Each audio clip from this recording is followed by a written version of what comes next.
তো এইভাবে কিন্তু আমি 1 থেকে 2 মিনিট। আমার গুড় কিন্তু খুব সুন্দরভাবে ফুটছে। আমের ভিতর কিন্তু মশলা একদম কিন্তু মিহি করিনি, একটু গোটা গোটা ভাব আছে। তো এই মশলাটা কিন্তু দিয়ে দেবো। 1 চামচ ভিনেগার দিয়ে দিলে কিন্তু তোমরা সারা বছর কিন্তু রেখে খেতে পারবে। আম গুড় কিন্তু একদম রেডি। এই দেখো। তো এখন আমি গ্যাসটা বন্ধ করে দেবো। এরকম কিন্তু একটু ঝোল থাকতে থাকতে নামাতে হবে। যত ঠান্ডা, গ্যাস কিন্তু বন্ধ করে দিয়েছি, তারপরেও কিন্তু শেষ পাতে যদি এরকম একটু আচার থাকে তাহলে তো আর কোনো কথাই নেই। থেকে কিন্তু প্লেটে সব এই যে ঢেলে নিয়েছি। নমস্কার বন্ধুরা, তোমাদের সবাইকে অনেক অনেক স্বাগত জানাই বন্যা রান্নাঘরে। আজকেও কিন্তু দুর্দান্ত একটা রেসিপি নিয়ে চলে এসেছি। আজকের রেসিপি হচ্ছে গুড় আম। তো আমের তো অনেক ধরনের রেসিপি দিয়েছি, তো আজকে একদম নতুন ধরনের একটা রেসিপি দেবো। তো এখন তো প্রচুর পরিমাণে আম পাওয়া যাচ্ছে বন্ধুরা। তো এই কাঁচা আম থাকতে থাকতে কিন্তু এই রেসিপিটা একবার বানিয়ে নাও। গুড় আম খেতে কিন্তু দুর্দান্ত লাগে বন্ধুরা। ঘরে থাকা উপকরণ দিয়ে কিন্তু এই গুড় আমটা রেসিপি খুব ভালো হয়, খেতেও খুব ভালো লাগে। ছোট থেকে বড় কিন্তু সবাই খুব পছন্দ করে বন্ধুরা। তো চলো শুরু করি আজকে গুড় আমের রেসিপিটা কি করে বানায়। আর যে সকল বন্ধুরা নতুন ফেসবুক থেকে দেখলে অবশ্যই পেজটি ফলো করবে, আর ইউটিউব থেকে দেখলে অবশ্যই চ্যানেলটি সাবস্ক্রাইব করবে। তো চলো শুরু করি। তার জন্য কিন্তু এখানে আমি এই যে আম নিয়ে নিয়েছি, কাঁচা আম। এই দেখো, মেন উপকরণ হচ্ছে আম। তো আমগুলো কিন্তু আমি আগে থেকেই ধুয়ে রেখেছিলাম, ধুয়ে জল ঝরিয়ে রেখেছিলাম যে আমের ভিতর কোনো প্রকার যেন জল না থাকে। তো এখন এই আমগুলো কিন্তু আমি খোসা ছাড়িয়ে নেব। তো একটু জল থাকলে কিন্তু হবে না। তো এখন এই আমের খোসা ছাড়িয়ে নেব। আর এই আচারটা কিন্তু রোদে দেওয়ার ঝামেলা ছাড়াই কিন্তু তোমরা বানিয়ে নিতে পারবে। অনেক সময় মনে হয় যে রোদে দিতে হবে, কিন্তু এই আচারটা একদমই রোদে দিতে হবে না। রোদে দেওয়ার ঝামেলা ছাড়াই কিন্তু তোমরা বানিয়ে সারা বছর কিন্তু সংরক্ষণ করে রাখতে পারবে এই আচারটা। আমি যেভাবে বানাবো স্টেপ বাই স্টেপ দেখবে, তোমরাও কিন্তু বাড়িতে বানিয়ে সারা বছর রেখে দিতে পারবে।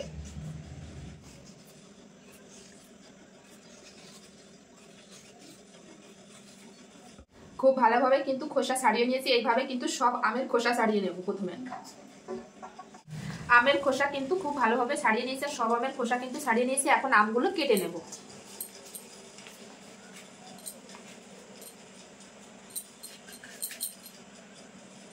তো ভিতরে এই বীজটা কিন্তু অবশ্যই ফেলে দেবে।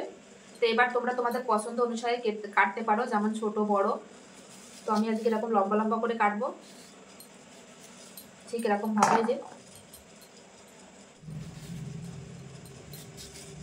তো একটা দিক খেয়াল রাখবে, এই যে শক্ত অংশটা কিন্তু সব আমের ভিতরে যেন এরকম থাকে কাটার সময়, তাহলে কিন্তু আচারটা একদম গলে যাবে না। এভাবে কিন্তু সব আম কেটে নেব। তো দেখতে দেখতে কিন্তু সব আমগুলো এই যে আমি কেটে নিয়েছি।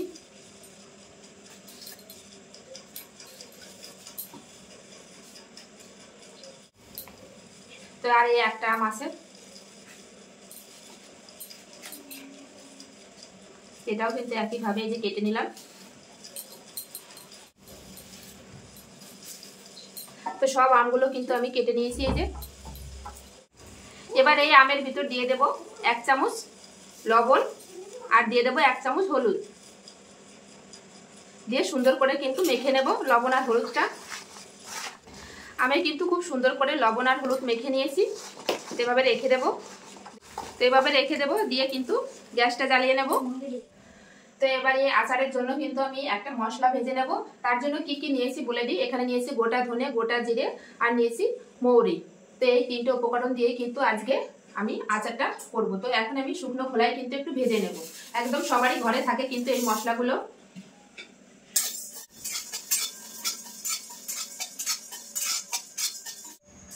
মশলাগুলো কিন্তু খুব সুন্দর করে ভেজে নিয়েছি। এই দেখো, এর থেকে বেশি ভাজলে কিন্তু তেতো হয়ে যাবে, আচারটা খেতে ভালো লাগবে না। তো এই অবস্থায় কিন্তু নামিয়ে দেবো। আর এই আম গুড়ের জন্য তো গুড় লাগবে। আমি এখানে আখের গুড় নিয়েছি। তো এই গুড়ের ভিতর কিন্তু, আখের গুড়ের ভিতর কিন্তু খুব বালি থাকে বা এরকম ময়লা থাকে, পোকামাকড় থাকতে পারে। তার জন্য কিন্তু আমি এই কড়াইতে দিয়ে দেবো, দিয়ে একটু জল দিয়ে গুলিয়ে নেব। গুড় কিন্তু গলে গেছে। তো এখন আমি ঢেলে নেবো এই গুড়টা। তো এখন এই গুড়টা কিন্তু একটা বাটির ভিতর ঢেলে নেব।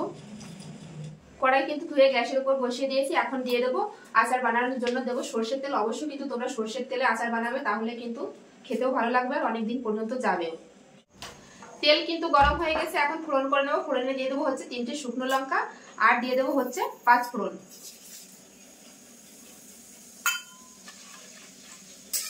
ফোড়ন কিন্তু ভাজা ভাজা হয়ে গেছে। এখন যে লবণ হলুদ মেখে রাখা আমগুলো কিন্তু দিয়ে দেবো,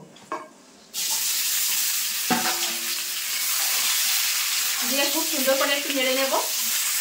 তো এইভাবে কিন্তু আমি 1 থেকে 2 মিনিট এভাবে ভেজে নেব আমগুলো। তো আমগুলো কিন্তু আমি 1 থেকে 2 মিনিট এভাবে ভেজে নিয়েছি। এখন যে আমি এই যে গুড়টা কিন্তু এই যে জাল দিয়ে রেখেছিলাম, এখন এই ছেঁকে কিন্তু দিয়ে দেবো। এই আমের ভিতর কিন্তু ছেঁকে দিয়ে দেবো। আর দেখবে তো অনেক পরিমাণে কিন্তু এর ভিতরে ময়লা থাকে, অবশ্যই কিন্তু ছেঁকে দেবে। তো দেখো বন্ধুরা কত পরিমাণে এর ভিতর ময়লা গুড়ের ভিতর আর কত, এইটাই অবশ্যই কিন্তু ছেঁকে দেবে গুড়টা। এবারে আমের সঙ্গে কিন্তু খুব ভালোভাবে গুড়টাও জাল দিয়ে নেব আর ফুটিয়ে নেব। তো এই পাশে কিন্তু এই যে গুড় আর আম কিন্তু জাল হতে থাক, ততক্ষণ যে ভাজা মশলাটা কিন্তু ঠান্ডা হয়ে গেছে, এটা কিন্তু আমি এখন গুঁড়ো করে নেব।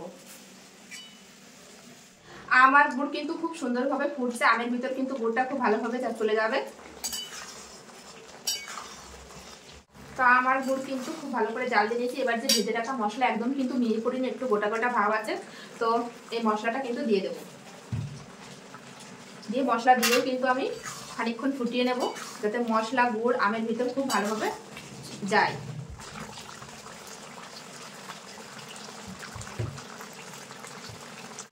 আচারের কালারটা দেখো কত সুন্দর এসেছে, আর রোদে দেওয়ার ঝামেলা ছাড়াই কিন্তু তোমরা এই আচার বানিয়ে সারা বছর সংরক্ষণ করে রাখতে পারবে। দেখো বন্ধুরা, দেখেই তো জিভে জল চলে আসছে।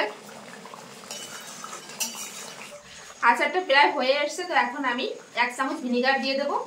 1 চামচ ভিনেগার দিয়ে দিলে কিন্তু তোমরা সারা বছর কিন্তু রেখে খেতে পারবে। আমের আচারটা কোনো রকম নষ্ট হওয়ার কোনোই চান্স নেই, 1 বছর ভালো থাকবে।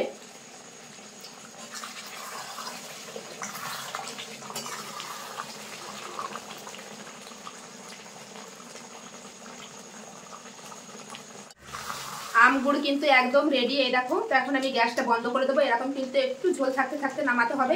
যত ঠান্ডা হবে ততই কিন্তু এই ঝোলটা কিন্তু একটু বসে যাবে, বসে শুকনো হয়ে যাবে। কিন্তু এই দেখো এরকম অবস্থায় কিন্তু আমি নামিয়ে দেবো। আমগুলোর ভিতর কিন্তু মশলা গুড় কিন্তু খুব সুন্দরভাবে এই যে দিয়েছে। গ্যাস কিন্তু বন্ধ করে দিয়েছি, তারপরেও কিন্তু দেখো গুড়গুড় করে ফুটছে। তো এখন কিন্তু আমি একটা প্লেটে নামিয়ে নেব। এখন কিন্তু আমি কড়ার থেকে কিন্তু একটা প্লেটে ঢেলে নেব, ঢেলে কিন্তু ঠান্ডা করে নেব। আর এরকম খাওয়ার শেষ পাতে যদি এরকম একটু আচার থাকে তাহলে তো আর কোনো কথাই নেই বন্ধুরা। কালারটা দেখো কত সুন্দর এসেছে। তো কড়ার থেকে কিন্তু প্লেটে সব এই যে ঢেলে নিয়েছি।